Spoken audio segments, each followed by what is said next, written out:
I grew up in Little Rock, Arkansas, and I got diagnosed with intellectual disabilities when I was around, say 5, younger, maybe younger.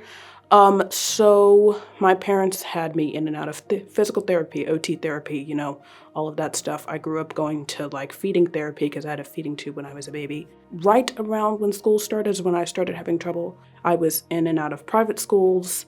So I was in this private school for like up until 13, 14, and then I moved to another one.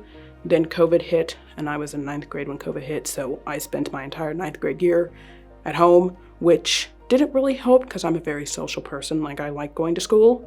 And then I finished high school, and I graduated, and in October, we started looking at community colleges around Little Rock, and I was like, yeah, I could get this. It's only 30 minutes away from the house, and I'd be here every other day.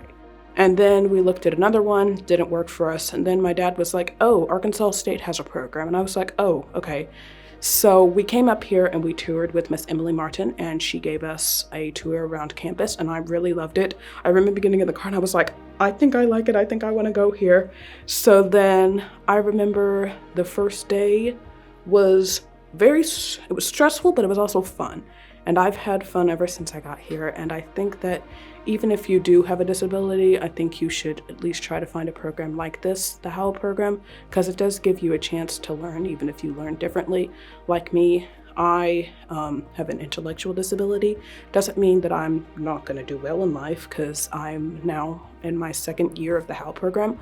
And I just got my first internship on campus, and I love it. Everyone here is so nice. The teachers are really helpful. They're here to help you, but they also want you to do it yourself. I'm planning on going into elementary education to become a teacher's assistant, and I think that's something I'm really looking forward to.